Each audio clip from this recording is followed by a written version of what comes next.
વાત કરીએ અમદાવાદની જે સરખેજ વિસ્તારમાં નરીમનપુરા નહેર પાસે લોટના કટ્ટામાં સંતાડેલો દેશી દારૂનો જથ્થો ઝડપાયો છે। સરખેજ પોલીસ ચેકિંગ કરી રહી હતી તે દરમિયાન નહેર પાસે અંધારામાં એક યુવક શંકાસ્પદ હાલતમાં મળી આવ્યો હતો।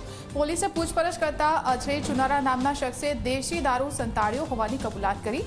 પોલીસે લોટના કટ્ટામાં છુપાવેલો 291 લીટર દેશી દારૂનો જથ્થો ઝડપી લીધો છે। સમગ્ર મામલે સરખેજ પોલીસે ગુનો નોંધીને આગળની કાર્યવાહી હાથ ધરી છે। तो देशी दारूનો મોટો જથ્થો મળી આવ્યો છે। વધુ વિગતો લઈશું સંવાદદાતા દર્શન આપણી સાથે ફોન લાઈનથી જોડાઈ ગયા છે। દર્શન, દેશી દારૂનો મોટો જથ્થો મળી આવ્યો છે, પોલીસ કઈ દિશામાં તપાસ કરી રહી છે?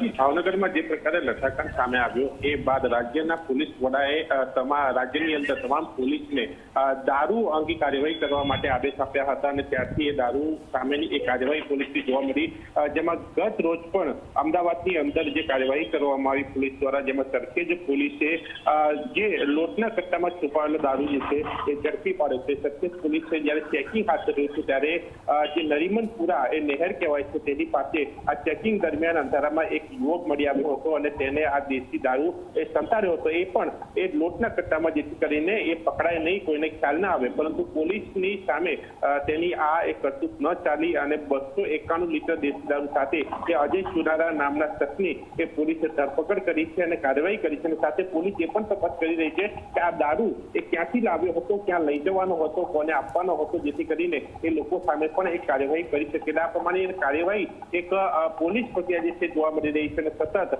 એ દારૂ સામે એ પોલીસની કામગીરી પણ ચાલી રહી છે। ત્યારે જોવાનું એ પણ રહેશે કે આ કેસમાં શું ખુલાસાઓ થાય છે અને સાથે આગામી દિવસોમાં એ અમદાવાદ શહેર હોય કે રાજ્યમાં હોય ત્યાં એ દારૂની સામેની કાર્યવાહી કેટલી મોટી થતી જોવા મળે છે। દર્શન, આભાર આપનો માહિતી આપવા બદલ। તો અમદાવાદની આ મોટી ઘટના, લોટના કટ્ટામાં દારૂ સંતાડેલો હતો, પોલીસે એક વ્યક્તિની ધરપકડ કરી છે, કાર્યવાહી હાથ ધરી છે। સરખેજમાં દેશી દારૂનો મોટો જથ્થો ઝડપાયો છે।